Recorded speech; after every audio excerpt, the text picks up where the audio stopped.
ada oh ada teman atau saudara atau istilahnya ada orang yang kita kenal lah gitu karena ini sifatnya belum bisnis resmi ya gitu mau perseorangan ya. Nah, jadi kondisinya ada orang punya tanah tapi dia nggak punya modal.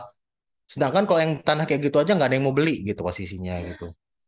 Nah, kalau yang masanya kenapa saya bilang modal 1 juta? Modal 1 juta itu modal membuat aplikasi segala macam gitu. Kita bantu jual di OLX segala macam. Kadang-kadang mereka juga belum tahu. Nah, ini baru sifatnya baru bentuknya kayak tanah seperti itu ya tanah kosong lah gitu. Tapi kita lihat, wah ini tanah kosong rupanya strategis, ya kan? Nah, bisnis properti itu satu tanah kosong strategis dekat dengan komplek rumah segala macam bukan harus jadi rumah.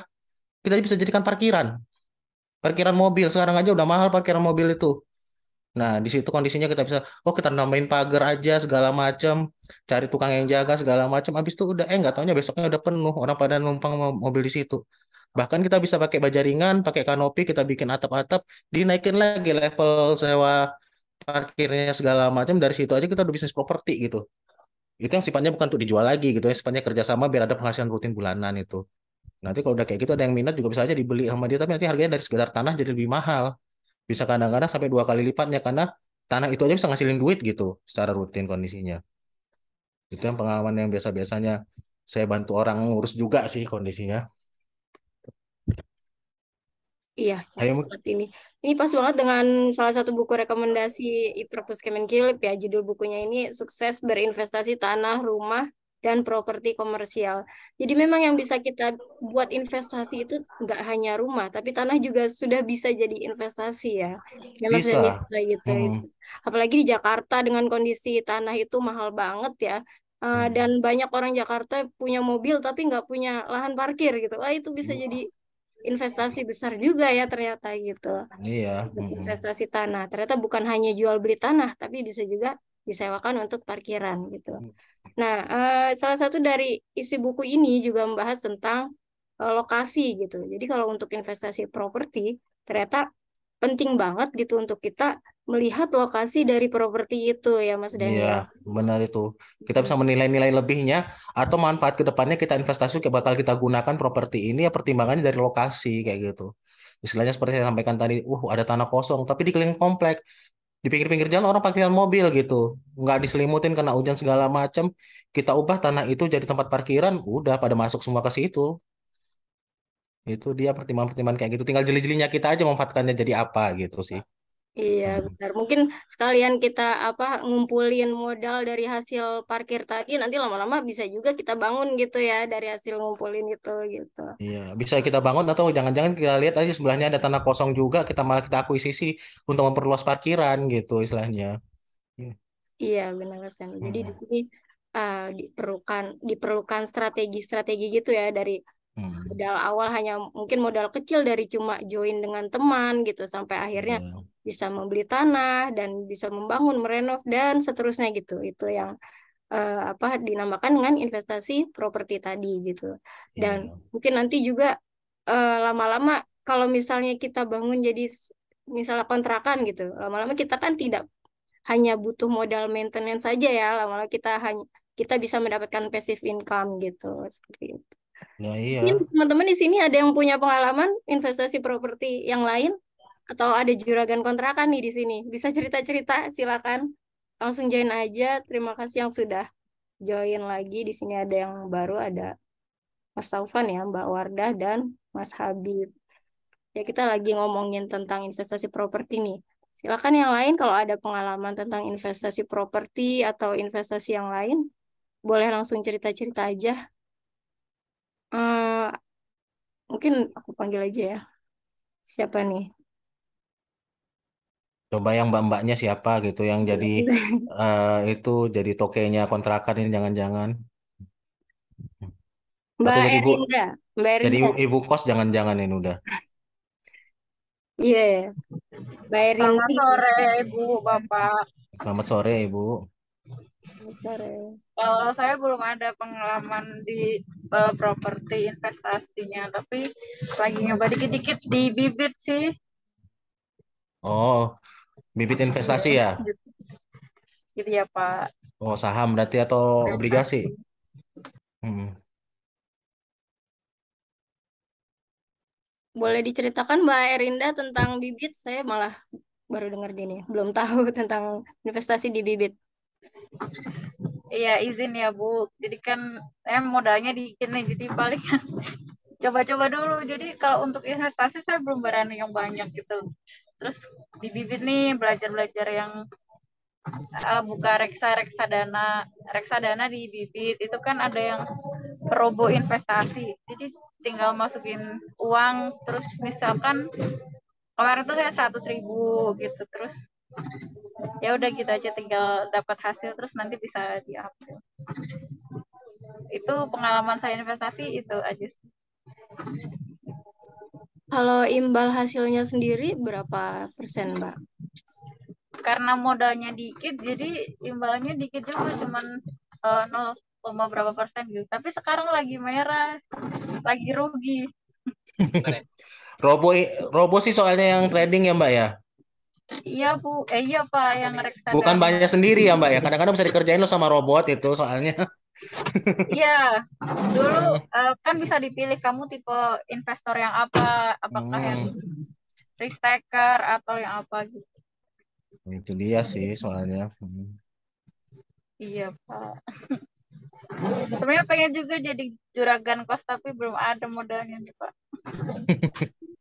Gampang nyari modal. Ini pengalaman saya juga ya. Saya sebenarnya untuk memulai itu yang paling berat tuh memulai sih kadang-kadang untuk orang investasi. Saya tuh pernah nekat tuh sampai minjem sampai sekitar 700 juta itu pernah gitu. Untuk ngakuisisi gitu. Tapi gimana biar aman? Habis saya dapat rumah itu saya kontrakan sambil saya KPR-kan. Setelah di KPR-kan Oh, uangnya tuh balik lagi gitu. Jadi oh, cuma sebentar kita uang itu nggak bergerak sampai kita dapat kontrak selama masa pembangunan sama eh, nunggu orang ada yang kontrak. Tapi nanti kondisinya saya KPR-kan, kalau udah selesai orangnya ada langsung saya KPR-kan. Jadi secara nggak langsung yang membiayai pembangunan tuh bangunan itu sendiri karena ada orang yang kontrak di situ kondisinya. Kita cuma nambah-nambah dikit aja sih untuk pelunasannya walaupun jangka waktunya agak lama ya gitu mungkin sekitar 10 sampai 15 tahun gitu. Tapi kalau kita nggak mulai sih memang kadang-kadang ya nggak akan pernah. Tapi kalau udah bisa mulai nanti malah kecanduan kadang-kadang. iya. Hmm. Iya, kalau buku Mbak Erinda ada pernah baca buku tentang investasi nggak? Buku investasi. Paling baca, saya baru baca artikel. Nah ini juga baru mau baca-baca buku yang apa, yang Robert T. Kiyosaki gitu. Tapi baru pengen mulai baca. Belum selesai bacanya. Terima kasih. Iya, terima kasih Mbak Erinda sharingnya. Lanjutnya mungkin ada yang mau sharing lagi, sekarang gantian ya. Tadi yang pertama datang nih Mas Rifki ya, pertama tadi. Silakan Mas Rifki. Iya, halo. Suara saya kedengeran ya, Halo. Mbak Vita? Ya, kedengaran Mas. Ya, halo. Mungkin sama kayak Mbak, siapa tadi Mbak Erinda ya? Hmm. Saya juga masih dikit-dikit sih di bibit, reksadana, sama sebenarnya pengen sih properti, nggak pengen sih. Bukan nggak pengen, apa ya? Nanti deh yang itu aja yang saya kerjain sekarang dulu aja. Jadi bingung ngomong apa. Di bibit. Dan apa sekarang lagi invest di bibit reksadana sama juga sih robo juga, tapi sering saya pantau sih kalau emang merah mungkin saya ganti sama nyesuaiin itu juga sih pasarnya gimana, kan kayak pas pandemi kemarin kan saham-saham pada banyak yang anjlok di saham Anjlok ya. teknologi, jadi saya ke teknologi ke obligasi gitu, ke pasar uang. Sekarang kan saham mulai apa ekonomi mulai naik lagi, Ya. jadi saya mulai masukin lagi ke saham. Terus juga di SBN sebagai ASN Kemenq kan mendukung DJPPR. Jadi saya tiap bulan tiap Wah, tiap ada bulan investasi. SBN. Berarti setiap setiap apa IPO langsung dibeli itu Mas berarti SBN ya Mas ya. Hmm. Ya, kalau SBN tiap itu apa saya beli sebagai ASN Kemenq yang baik. Jadi saya mendukung DJPPR. Wah, Ya jangan-jangan disposisi dikit-dikit Mas sih ya. nggak banyak sih. Waduh, nggak juga sih mas. Yaitu SBN karena SBN kan yang apa yang aman lah, Ya, karena kan di dijamin negara. apa Mm-mm. dijamin negara kan, Ya. apa ada undang-undangnya, jadi ya kasarnya kan kalau Indonesia kolaps baru rugi gitu kan, Mm-mm. baru gagal bayar. Mm. Kalau Indonesia baik-baik aja kan bisa ada gitu lah. Jadi sebagai apa namanya itu, diversifikasi investasi. Tapi untuk sekarang masih di situ sih, main di reksadana, di di SBN sama saham dikit-dikit aja sih, cuma beberapa beberapa lot lah, karena pengen fokus di situ. Kalau reksadana kan bisa pakai bibit, tadi bisa ada robonya. Mm. Kalau saham kan mesti lebih, ya lebih memahami tentang sahamnya itulah. Dan kata Mas Dani tadi itu, mulainya kadang yang susah. Kalau saya ngerasa males belajarnya kadang di awal itu, kayak mulai untuk belajar memahami saham itu kayak gimana gitu, memahami baca laporan keuangannya kayak gimana. Walaupun saya di pajak juga sering baca laporan keuangan WP kan, tapi kadang kalau laporan keuangannya emiten suka males juga kadang baca, sok kayak sok sibuk gitu, nggak ada waktu, padahal ya sering gabut juga gitu. Mm. Malesnya itu sih kadang yang perlu di push. Terus kalau soal buku sih, buku investasi sejauh ini apa ya? Kayaknya belum ada buku yang saya baca sih. Masih nyari-nyari referensi juga untuk buku-buku investasi. Mungkin dari teman-teman sekalian nanti saya dengar ada yang bisa saya baca nanti dari referensi teman-teman sekalian. Sekalian sama mau nanya ke Mas Dani sih, mungkin bukan tentang investasi properti tapi tentang properti. Mau minta apa ya? Insight mungkin atau saran. Kebetulan kan saya belum punya properti nih. Ini mungkin untuk properti yang ditinggali pribadi sih. Mm. Saya tuh masih bingung. Pengen, rencananya kan saya mau di Jakarta gitu. Saya mau menentukan home base di Jakarta. Karena saya di DJP kan, DJP sangat itu soal home base ya. Sangat apa ya, soal home base sangat krusial sekali. Saya mau nentuin home base di Jakarta.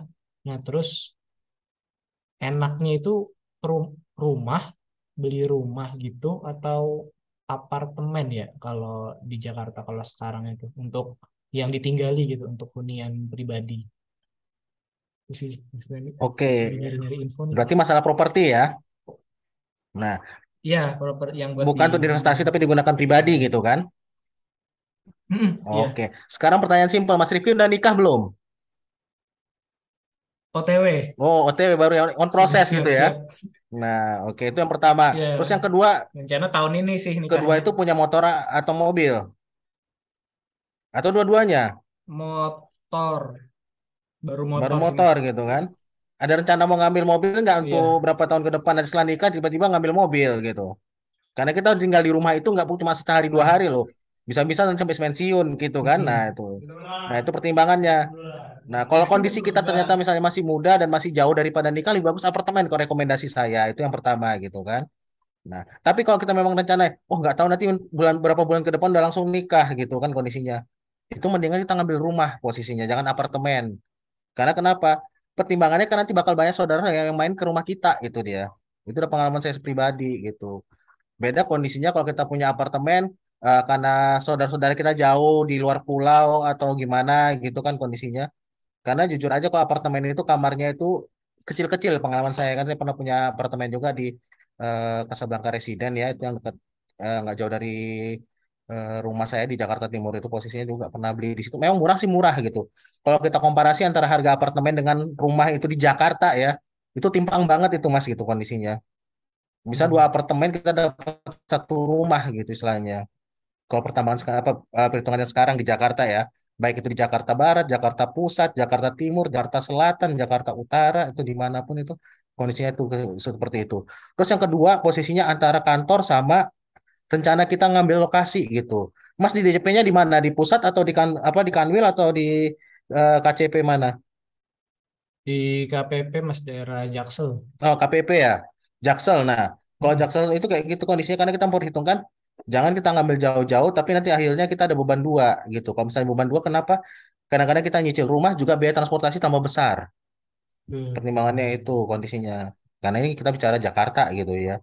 Kalau kita pakai transportasi umum, karena itu kita harus cari properti itu yang punya transportasi umum yang kalau kita menggunakan transportasi umum yang banyak gitu, bukan hanya sekedar angkot atau kereta gitu, bahkan kita harus pertimbangkan busway gitu. Atau bahkan di situ dekat-dekat situ ada banyak ojek nongkrong atau gimana, karena segala macam kondisi itu harus kita perhitungkan sih biasanya seperti itu. Itu kalau misalnya kalau paling kita lihat dari kapasitas finansial kita gitu kan. Kalau kita memang budgetnya rendah, ya mau nggak mau kita ngambil apartemen dulu lah gitu posisinya. Karena itu bisa lokasinya dekat-dekat, contohnya kalau di daerah Pramuka, di daerah Kuningan atau di mana, itu bisa masih murah-murah untuk kondisi Jakarta gitu. Tapi kalau misalnya kita ngambil rumah, itu kalau di Jakarta itu, waduh pasti kita harus punya sekitar budget sekitar di 1 M. Itu kondisinya demikian gitu. Itu beratnya kalau rumah gitu kan kondisinya. Nah, itu rumah 1 M juga itu belum tentu di pinggir jalan. Kadang-kadang kita dapat 1 M itu rumah gede tandanya 60-80 tapi dalam gang. Siap nggak tinggal dalam gang, Mas?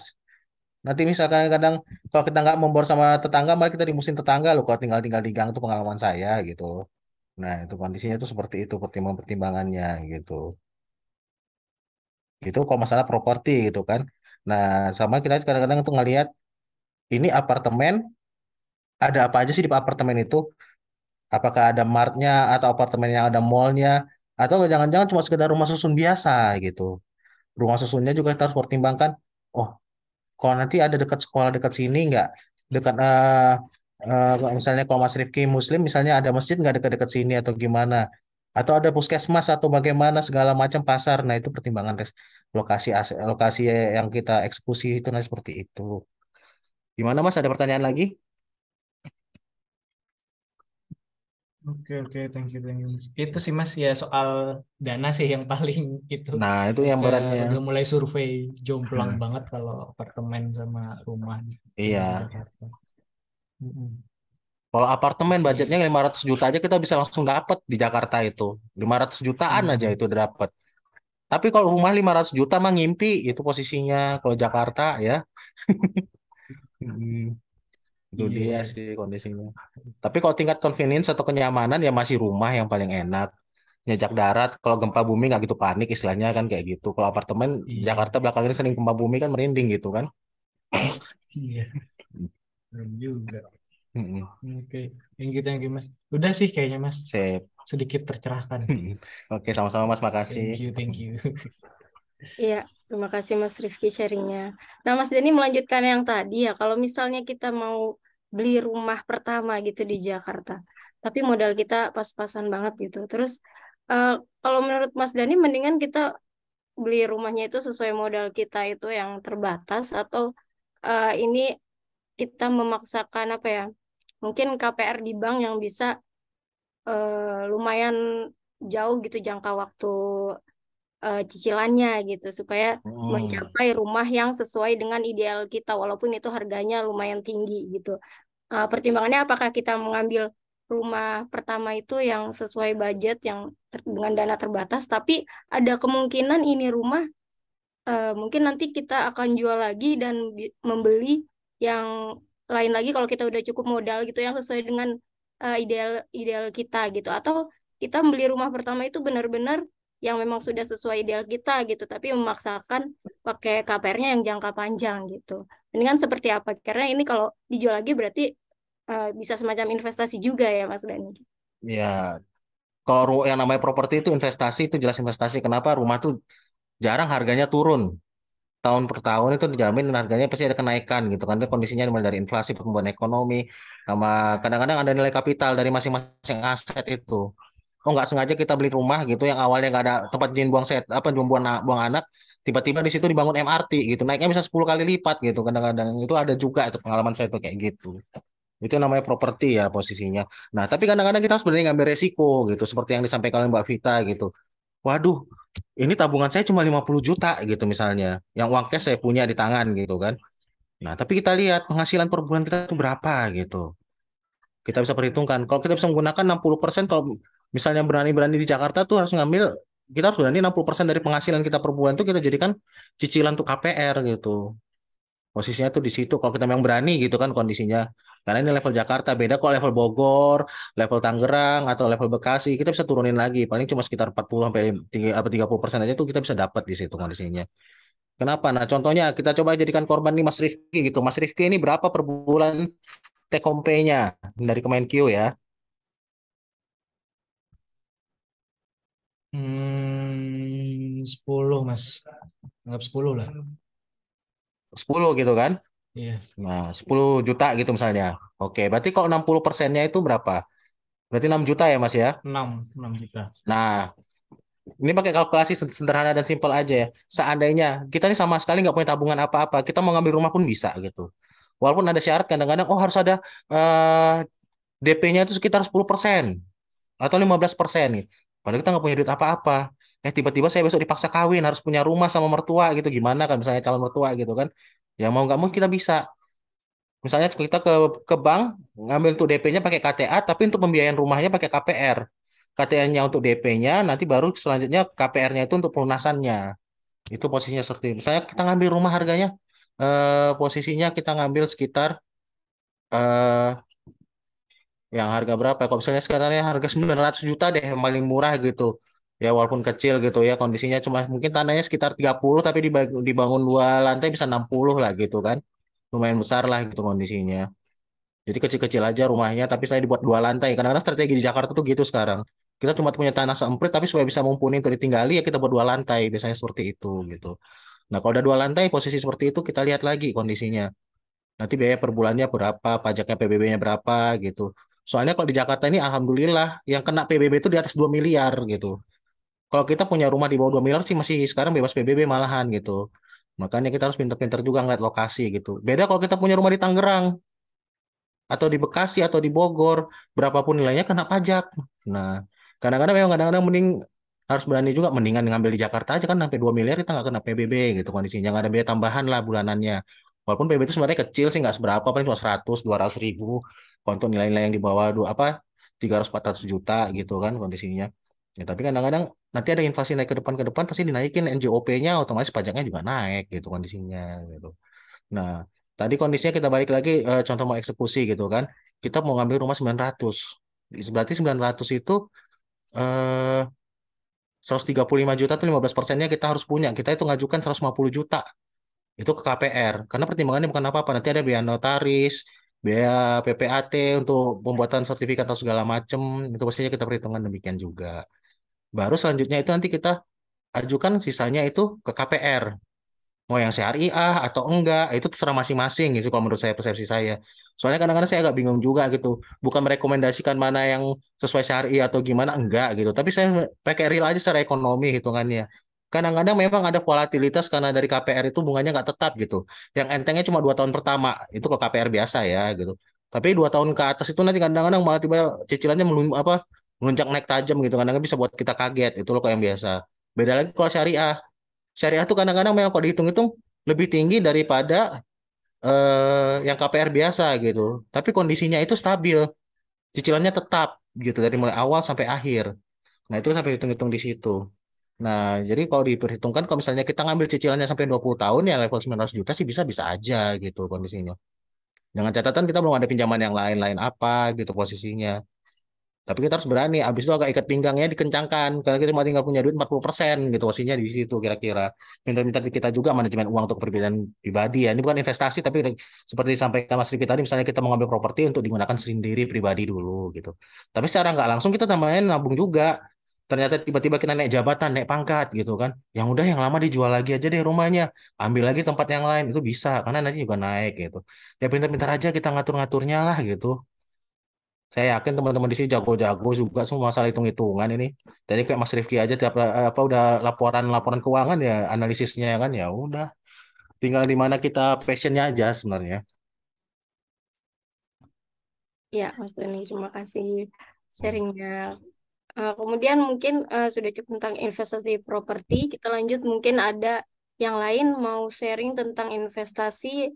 Di sini ada Mas Said. Silakan Mas Said. Siap. Halo Mbak Vita, Mas Dani, izin ya. Ya, Selamat sore, salam kenal teman-teman. Dari tadi bicaranya properti nih Coach Dani luar biasa. Thank you Coach sharingnya Coach. Aduh, Mas Rizky yang pengen beli rumah insya Allah Mas tahun depan yuk, semoga ya, amin.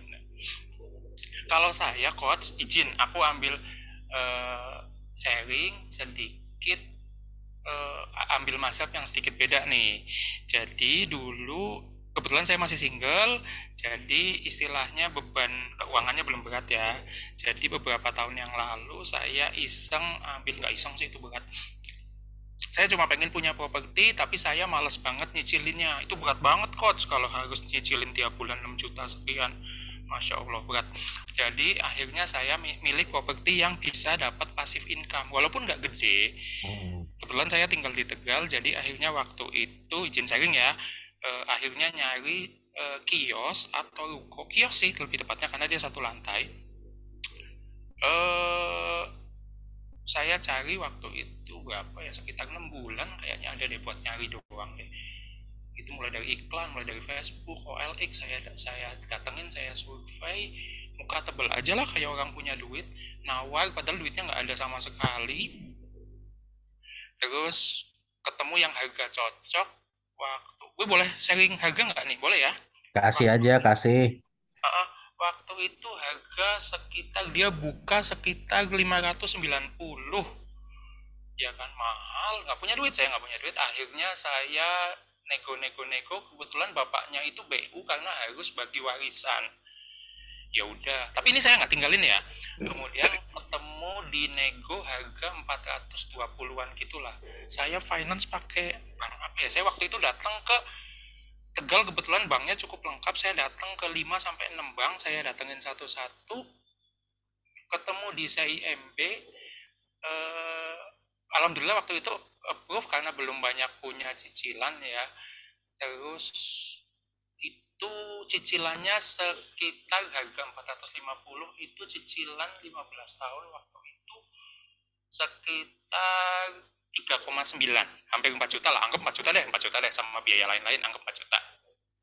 DP waktu itu saya minjem ke ibu saya, terus ke banknya saya dapat full itu, full pembiayaan, kemudian DP itu saya dapat dari bank, saya balikin lagi ke ibu saya. Jadi minjem ibu saya itu cuma sekitar 2 bulan sampai KPR approve. Kemudian cicilannya 4 juta. Ruko itu sekarang disewakan, kios itu sekarang saya sewakan 1,9. Berarti tiap bulan saya masih nombok sih 2 juta. Tapi saya dapat kios itu. Jadi ibaratnya saya cuma nyicil 2 juta, tapi saya dapat kios atau properti yang cicilannya setara 4 juta. Itu aja sih. Tapi setelah itu saya agak kapok di properti, jujur nih coach. Kenapa? Karena satu, uangnya gede, terus repot, terus ada banyak drama dengan penyewa, dengan drama dengan ya ada satpol pp lah, macam-macam, jujur itu repot banget. Akhirnya saya sekarang beli saham. Sama ormas drama juga nggak? Drama coach, Sama ormas drama. coach, awal-awalnya coach pas saya renov itu coach. Ya itulah Akhirnya, memang seninya aduh, itu, drama banget. seninya Makanya properti. kemudian saya agak kapok, kemudian akhirnya sekarang udah deh beli saham aja. Kebetulan saya penganut saham yang fundamentalis, jadi saya beli saham tiap bulan, misal 1 juta atau 2 juta, atau uang makan, pakai uang makan aja. Terus nanti tiap bulan saya rutin, saya gulung, udah saya nggak jual, mau naik mau turun saya konsisten beli aja. Terus kalaupun nggak dapat capital gain dari saham, paling nggak saya dapat dividen saham yang saya punya alhamdulillah 6-7%. Ya mirip-mirip sama SPN lah, gitu kan. Karena properti udah, coba saham udah 2-3 tahun, alhamdulillah dari dividen lumayan banget lah, bisa buat foya-foya. Gitu aja teman-teman, thank you ya. Jangan buat foya-foya, ditabung juga tuh Mas Said. Kebanyakan nabung nanti nggak nikmatin dunia coach, ya nggak? Ya, terima kasih sharingnya Mas Aib. Oh, berarti kalau 2 tahun saham Iya juga sih. 2 juta, berarti sudah modal berapa tuh? 2 tahun 2 juta 24 ya, sekitar 24 juta modalnya. Terus balik hasilnya 6-7% itu ya lumayan banget ya. Lumayan. Berarti itu passive income-nya ya, Mas. Nah, untuk saham sendiri itu Mas Aib pilih-pilih menanam di mana itu gimana? Ada tipsnya nggak memilih di mana, apa yang mau beli di mana sahamnya? Siap. kebetulan kalau saham sama. Jadi gini Mbak Fit, kita tuh kalau mau belanja barang, Mbak Fit mau belanja barang HP itu nyari review, nyari ininya banyak banget ya, pasti lama banget di YouTube ya, nyari review di Gadgetin dan lain-lain, baca lama tah. Begitu juga kalau mau beli saham, kadang mau beli saham 1 atau 2 saya bisa sampai 2 bulan nunggu buat nembaknya beli apa gitu kan. Jadi selain dari yang uang makan tiap bulan itu, saya di awal-awal misal dapat rezeki dari kantor atau dapat uang dinas misal, saya belikan agak banyak lah di saham. Nah untuk yang memulai pertama itu berarti kan harus tentuin nih saham apa. Saya riset dulu, ada bukunya bagus banget, bukunya Rifan Kurniawan, di rumah saya nggak bawa ke kantor hari ini. Bukunya Rifan Kurniawan namanya Multi Bagger, itu ngajarin gimana cara milih saham bagus tapi under value. Under value itu berarti secara value perusahaan misal harusnya 1.000 tapi dia dijual di 600 atau 700 rupiah gitu. Nah kalau saranku teman-teman mulai dari sama ini Mbak Fit, aku nggak pernah dengerin pom-pom atau medsos atau apa terkait tentang saham atau apa, enggak. Ya udah kita mau beli kita riset sendiri kayak Mas Rifki baca laporan keuangan atau apa, udah itu aja. Jadi aku nggak dengerin noise dari kanan kiri. Kalau saham aku milih pakai ininya iPod, bukan Stockbit. Kenapa? Karena di beberapa platform jual beli saham itu ada kayak noise-nya, jadi kayak ada komentar dan lain-lain. Kalau iPod kebetulan, saya nggak promosi ya, tapi kebetulan iPod enggak, karena jadi saya bisa teguh dengan pendirian saya mau beli ini tiap bulan ya udah gitu. Berarti anti bisikan setan berarti ya. Iya coach, berisik coach, nggak bisa konsisten nanti kalau noise. Iya sih, betul-betul. Kayaknya saham ini butuh ilmu yang sangat ini Mas Saib. Agak-agak gimana ya kalau nggak punya dasar ilmunya, saya masih ngeri-ngeri juga nih kalau mau investasi di saham. Enggak, oke. Gini, sebentar. Saya bukan meyakinkan, tapi kan kita semua kebetulan lingkup kerjanya nggak jauh-jauh dari keuangan ya. Berarti kan basicnya secara ini melek lah. Mas Rifki aja baca laporan keuangan sering kan perusahaan, otomatis feel-nya itu terasa, ngikutin berita juga mau nggak mau dengerin kan. Nah, kebetulan saya karena kerjanya di keuangan ya taunya saham tentang perbankan dong ngikutin. Jadi saya belinya ya saham bank itu, karena saya tahunya itu ya udah saya beli yang saya tahu, saya beli itu aja terus. Jadi saham yang saya pegang dulu pas awal-awal cuma satu Mbak Fit, satu aja itu saya pegang aja terus. Saya pegang terus, nanti dapat dividen lumayan, terus kalau ketika uangnya saya butuh pas capital gain saya jual. Ya udah biarin dulu, terus nanti 1 tahun nggak beli saham, nanti pas ada saham harganya murah baru masuk lagi gitu kok. Enggak, jadi nggak tiap hari mantengin gitu, nggak sanggup saya. Berarti ini pakai prinsip yang investasi jangka panjang ya, tidak untuk dijual. Apa ya? Buat yang Kalau tadi goreng-goreng yang nama istilahnya. ya di buku itu ada 2 jenis investor saham, yang satu trading, yang satu investing gitu. Yang trading itu dia kayak orang jual beli ya, harus mantengin setiap hari gitu. Kalau Mas Saib mungkin berarti tipe yang investing ini ya. Gitu. Memang buku multi bagger itu ternyata ada di perpustakaan loh Mas Saib. Ada buku fisiknya gitu. Cuman yang baru kita review memang baru yang dari versi e-perpus sih. Kalau buku fisik masih sedikit jadi belum kita review gitu. Mungkin ada teman-teman lain di sini yang udah pernah juga investasi saham, mau berbagi silakan. Langsung aja nggak apa-apa. Atau harus saya panggil ini? Ini Mungkin masih ada Pak Eko, ada Mbak Mila, ini ada Mas Taufan dari DJBC, juga ada Cecen Kore nih, ini ada. Oh ini ada Mister Sumawan ini yang dari BPPK nih juga ini. iya baru gabung Mas. Ada Mbak Dini, ada Mbak Dani. Silakan, mungkin perempuan ya sekarang gantian. Mbak Mila Nurrohma. Mungkin ada pengalaman investasi apa Mbak Mila? Halo Mbak. Ya, halo Mbak Mila. Izin kalau saya sendiri masih awam sih masalah investasi.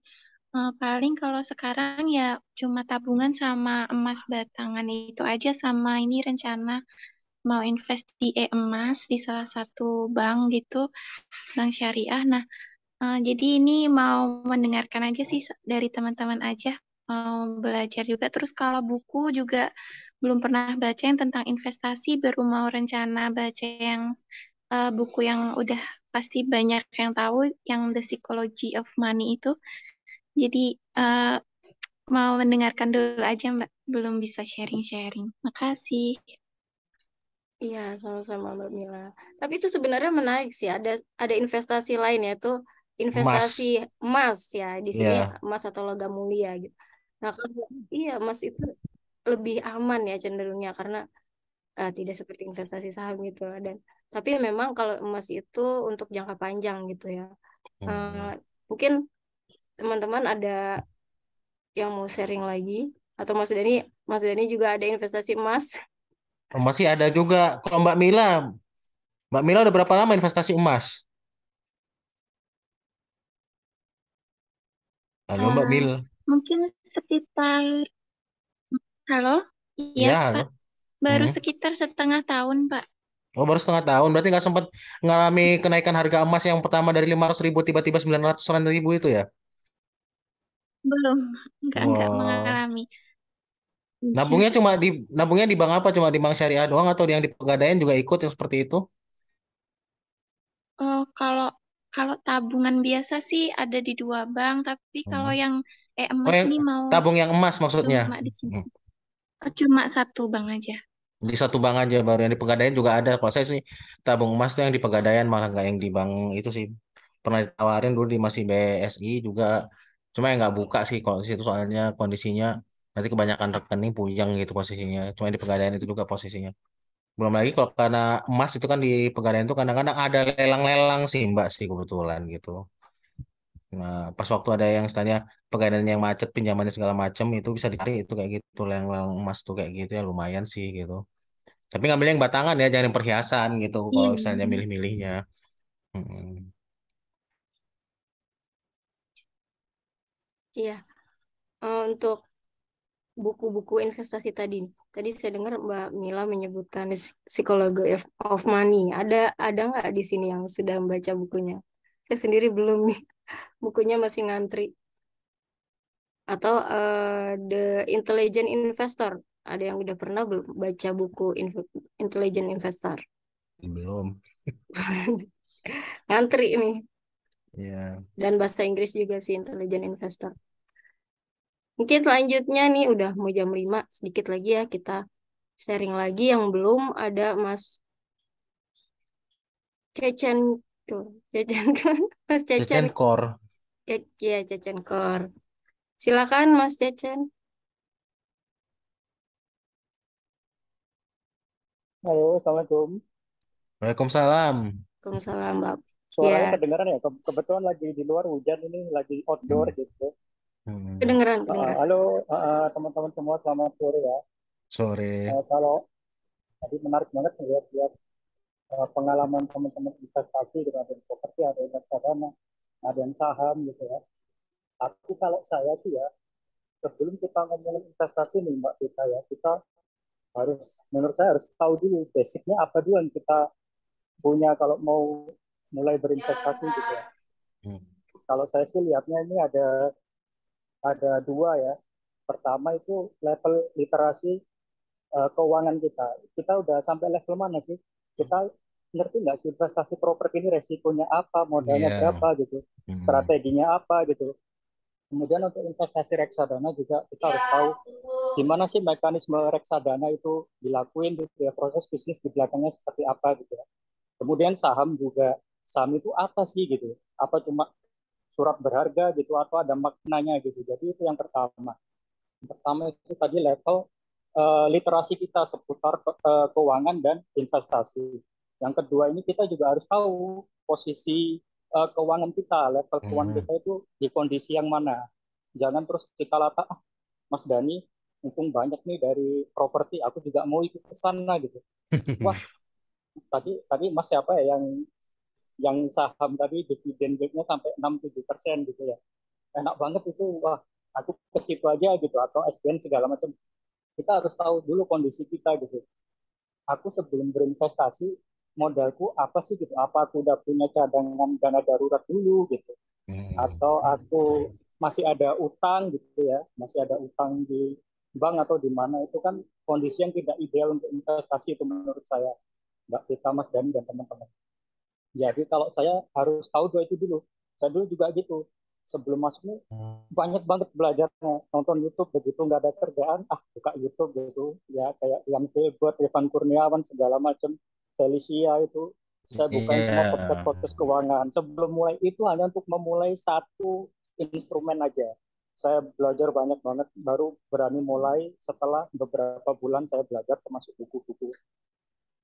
Kalau untuk portofolio kebetulan saya nggak belum ada investasi properti sih ya, tapi saya punya di saham reksadana, kemudian ada juga mungkin teman-teman yang SBN. masih SBN udah pasti kalau itu sebagai Kemenku harus ada gitu ya. Mungkin Iya. yang belum banyak dengar mungkin di efek beragun aset gitu ya, di EBA gitu ya, itu KPR-KPR yang ada di bank itu sebenarnya sama PT SMF itu Sarana Multigaya Finansial itu diperjualbelikan, kita bisa membeli KPR di situ gitu. Jadi sama istilahnya kita juga modalin teman-teman yang mau KPR gitu. Sekarang nggak langsung kita juga ikut berpartisipasi di situ. Bantu. Itu sih. Iya. Kalau untuk buku-buku tadi saya setuju, udah beberapa buku yang saya baca. Tapi seperti tadi balik ke basic tadi ya, kalau untuk dasar-dasar kita harus melek itu, saya kira Rich Dad Poor Dad itu ada di e-purpose juga.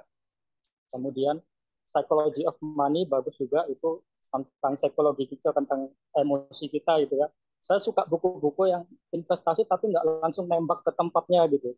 Maksudnya kalau kita memang baru mulai gitu, kita basic kita dulu apa gitu. Buku-bukunya yang mendukung psikologis kita, mendukung emosi kita gitu. Saya kira bagus itu Rich Dad Poor Dad. Terus Psychology of Money ada di e-purpose nggak Mbak Vita? Setahu saya nggak ada ya. Belum ada Belum ya? ada. Kita baru beli fisiknya, tapi belum di-input juga. Oh ya. Itu terus ada juga itu kalau yang di e-purpose ada juga itu Budi Warsono itu ya, yang memilih menjadi investor bahagia ya. Investor Ada kayaknya bahagia. di e-purpose itu, Hmm. ya itu juga. Terus satu lagi itu kayaknya nggak ada di e-purpose juga, tentang psikologi kita juga, How to be a Rational Investor tuh karya Lukas Setia Atmaja. Itu bagus untuk biar kita nggak, tadi kata Mas tadi terbawa noise harus begini. Sebenarnya kita harus fokus ke fundamental, misal saham tadi ya, perusahaan ini bagus nggak sih. Kalau masalah naik turun, orang bilang begini, turun naik, ya udah itu biasa. Dalam jangka panjang nanti histori IHSG itu pasti, bukan pasti ya, nggak ada yang pasti investasi, tapi sejarahnya memang track recordnya itu dalam jangka panjang itu naik gitu. Dari saya sih itu aja sih. Jadi sebelum mulai investasi kita harus belajar basicnya dulu. Kita tahu level literasi kita sampai mana, level kondisi keuangan kita gimana gitu. Itu aja sih Mbak Vita, Mas Dani, dan teman-teman Kemenku Lead semua. Cakep Mas Cecen. Terima kasih sharingnya Mas Cece. Terima kasih. Udah banyak banget ternyata buku-buku yang dibaca ini. Hmm. Mungkin nanti yang belum ada kita minta Kemenkilip untuk mengadakan ya bukunya. Untuk ya teman-teman yang lain, supaya tidak buang-buang waktu ya, kita panggil coba Mbak Dini. Mbak Dini bisa sharing Mbak Dini atau Mbak Dani.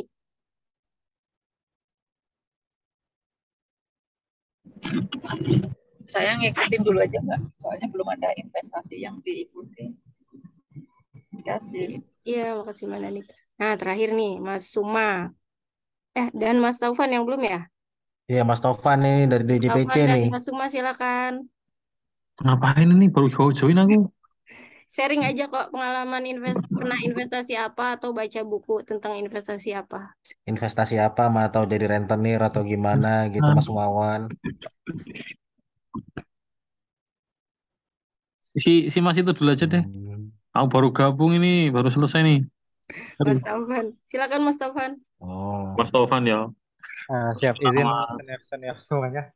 Maaf kalau nggak bisa ngidupin kamera. Kamera nggak apa-apa. Terima kasih atas kesempatannya. Jadi tadi sudah dengar dari para teman-teman semuanya terkait investasi. Untuk saya sendiri sih, karena sudah lumayan lama ya, kalau misalnya di Kemenku lumayan lama, tapi untuk satkernya sendiri itu baru satu, jadi belum sempat melalang buana kemanapun kayak gitu. Untuk investasinya sendiri sih saya sama kayak Mbak siapa tadi tuh yang pokoknya fokus pertama tuh di emas. Jadi awalnya itu tuh saya pakai Mbak Ervinda ya. Mbak Finda, jadi di emas itu tuh dari pegadaian dulu. Kalau pegadaian itu kan bisa real time tuh, kita bisa tahu pergerakan emas itu gimana. Iya, Dan biasanya iya betul sekali Mas ya. dan Betul. Update banget iya, itu kalau yang di update-nya Pegadaian tuh bisa Masnya itu tiap hari emang. gitu kan. Dan saya tuh biasanya 4 Iya. sampai 5 bulan sekali, kalau misalnya ada pergerakan signifikan, itu bisa langsung saya jual, Pak. Jadi langsung saya jual. Nanti kan ada nanti selisihnya itu selisih lebihnya itu berapa. Nah, itu nanti yang saya kumpulin kayak gitu. Jadi saya jual, tunggu turun lagi, saya beli. Ya, kurang lebih sama kayak kita beli saham lah. Tapi kalau emas kan pergerakannya agak sedikit ya kayak gitu. Kayak gitu. Dan untuk akhir-akhir ini nih baru saya terjunnya langsung ke emas antam, jadi langsung beli di antamnya itu karena terlihat ada perbedaan kan, perbedaan dari misalnya kayak beli emas di antam sama di pegadaian kayak gitu. Untuk properti sendiri ya masih dalam tahap membangun ya Pak ya, dalam tahap membangun sama nyicil kayak gitu, doain aja. Untuk eh, nilai sama prospek kedepannya tadi terima kasih banyak Pak Dani terkait dengan gambarannya itu. Saya juga masih belajar, kebetulan juga sama istri kan baru ngebangun rumah tangga tuh. Jadi kayak kita nentuin hobis dulu di mana, terus nanti ngelihat dulu apa aja yang sudah kita beli, baru nanti mulai membangun sedikit-sedikit seperti itu. Mungkin itu sih. Nah, terkait dengan buku, kebetulan juga saya lagi baca buku Psikologi of Money, masih masuk bab kedua. Tapi intinya tuh sama kayak buku-buku investasi pada umumnya. Jadi untuk psikologi of money ini lebih ke arah bagaimana cara kita menyikapi ketika kita punya uang, ketika kita membelanjakannya, ketika kita kehilangannya. Itu lebih ke arah kesiapan diri kita sendiri kayak gitu. Jadi kalau misalnya kita nanti ada dapat untung, ada dapat rugi, ada dapat dana yang tiba-tiba kayak gitu kan, kita sudah siap kayak gitu. Mungkin itu. Terima kasih. Ya, terima kasih sharingnya Mas Taufan. Jadi memang intinya sebelum kita investasi, kita harus sudah apa ya, manajemen keuangan dulu ya. Kita udah manage keuangan kita, baru kita bisa menentukan mau investasi apa, mau investasi di mana gitu, sebesar apa gitu. Itu dan seperti kata Mas Cecen tadi ya, kita harus sudah punya dasar-dasarnya dulu gitu. Dan kita juga harus sudah siap-siap nih kalau namanya mau investasi berarti kita juga harus mengencangkan ikat pinggang gitu ya. Harus tidak boleh mengikuti gaya hidup seperti orang kebanyakan mungkin ya karena kita harus menyisihkan sebagian untuk investasi gitu. Terima kasih banyak sharingnya teman-teman. Hari ini udah lewat ya karena kita mulainya juga agak terlambat tadi ya. Sekarang sudah jam 5.15. Ada sudah banyak sekali yang sudah saya catat nih tentang investasi. Nanti akan kita share recapnya untuk teman-teman yang lain dan mungkin nanti kita lanjutkan juga diskusinya di grup untuk teman-teman yang tidak bisa ikut sharing hari ini gitu. Mas Uma mungkin masih mau menambahkan nih Mas Uma sharing pengalamannya tentang investasi. Enggak, aku cuma pengen tahu aja sih tadi teman-teman pada ngobrolin apa karena saya baru selesai tadi juga sama teman-teman di sini jadinya pengen tahu gitu kan. Cuman kalau eh, investasi aku sama sekali itu pelajaran kuliahku dulu gitu kan. Tapi aku sudah nggak update lagi soal investasi, pengen tahu aja teman-teman tuh pada bagaimana gitu kabarnya. Itu aja sih Mbak. Kalau investasi aku lebih condong ke bukan motifnya untuk nambah kekayaan ya. Investasi itu menurutku lebih lebih pas kalau buat aku ya itu untuk melindungi nilai aja. Makanya aku lebih ke long term investment ya, beli rumah tanah gitu ya. Kebetulan udah punya tiga lokal, jadinya lebih ke jangka panjang sih untuk melindungi nilai bukan untuk eh, apa ya istilahnya keuntungan-keuntungan jangka pendek. Itu aja sih. Beda sama teman-teman mungkin ya. Oke, terima kasih Mbak Vita waktunya. Ya, terima kasih seringnya Mas Uma. Enggak juga sih Mas Uma, bukannya beda. Cuma memang ada yang senangnya trading juga, ada juga yang senangnya investing gitu. Jadi itu tergantung pilihan teman-teman juga. Nah, mungkin yang sebagai penutup ya di sini ada bergabung bersama kita teman-teman ada Kak Subak dari perpustakaan. Pak Indra, mungkin silakan untuk sharing investasi Pak Indra.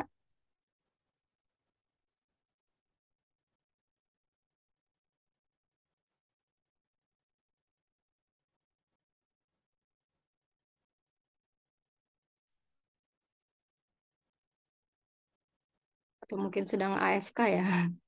Ya, kalau memang sudah tidak ada lagi yang ingin sharing, atau kita cukupkan sampai di sini. Terima kasih atas teman-teman, kesediaan teman-teman untuk sharing hari ini dan ngumpul-ngumpul, ngobrol bareng, pengalamannya juga rekomendasi buku-bukunya. Semoga kita bisa melanjutkan kegiatan ini ya, rutin setiap minggu hari Jumat. Untuk waktunya kita masih mencoba di pukul 16 sesuai hasil voting. Dan temanya mingguan kita akan berganti-ganti. Nanti akan diumumkan kembali minggu depan di grup. Tuh. Terima kasih banyak kehadirannya teman-teman semua, Pak Eko, Mas Dani, Mas Cecem, Mas Suma, Mas Rifki, Mas Sama-sama, terima kasih. Kamila. Salam buat semua. Ya. Sampai jumpa minggu Terima kasih depan. Mbak Terima Anita, Mas Dani, teman-teman. kasih. Ya, Izin makasih. pamit ya. Iya. Selamat sore. Selamat sore Mas Dani. Ya Mbak Vita, makasih. Iya, makasih Mas Dani, Mbak Salam Dini. Sobat Pustaka deh. Salam literasi, Pak Indra. Hmm. Ya, sore. Sore Mas Sumawan. Mbak Vita, kita dapat absennya enggak ini Mbak, presensinya Mbak? Nanti dibuatin deh di OA, di sharing di grup ya.